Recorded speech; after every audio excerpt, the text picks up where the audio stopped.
When you set everything up, it starts basically from the base of the telescope, from the tripod all the way up. And as you start to build everything higher, you have to get everything balanced in every axis. So as the telescope moves, you don't want the motors in the actual mount to be working against the weight. So you have to make sure that it is perfectly level and balanced so that you don't get any blur as the mount itself tries to track whatever object it is across the sky. A lot of the process of setting up is just getting everything right so you have a chance to actually capture whatever your target is for the night, which tonight is the Eagle Nebula. So the Eagle Nebula is special because the Eagle Nebula carries the Pillars of Creation, which was made ultra famous by the Hubble telescope. The image of the eagle is incredible. And nebula are birthplaces of stars.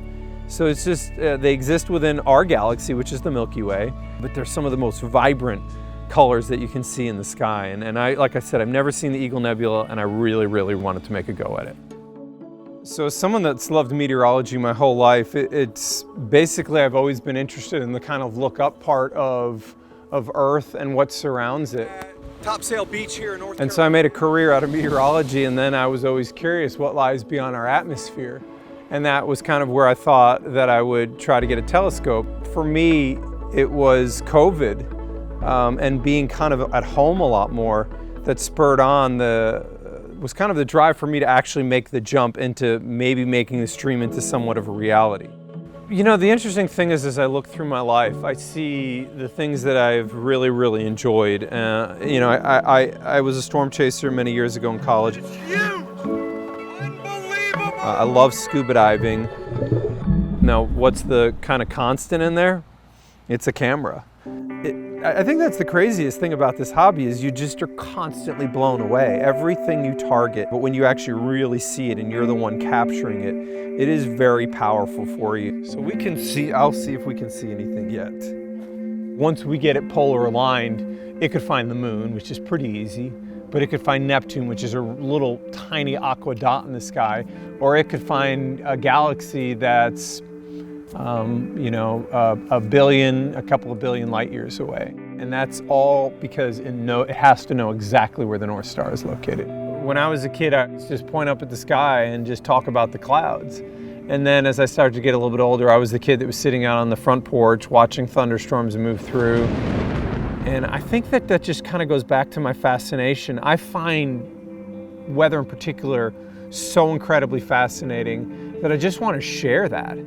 And I love that every night that I can kind of share a little bit about what I love. It is almost pitch black out here now. Almost approached totality. The solar eclipse was one of those moments that I dreamed of my whole life of what it would feel like. And I feel like, in a sense, it was almost a spiritual, emotional moment for me.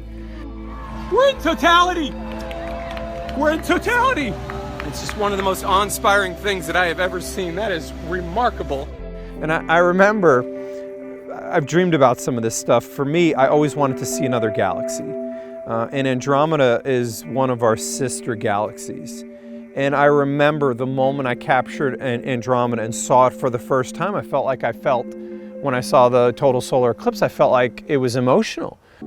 So now I'm moving over to an object that's placed specifically in the night sky that's going to allow me to calibrate a couple of pieces of my equipment. And so you can kind of see a little bit of the detail now starting to come out. And there you go. There's the Pillars of Creation. This is only a 30-second image.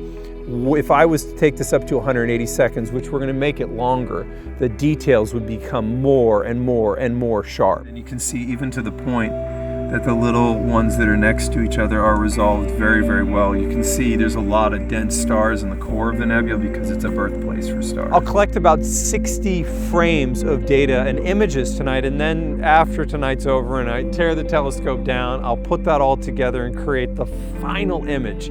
I really think that the Eagle Nebula and the Pillars of Creation are going to be stunning. For me, I can't wait to see the final product.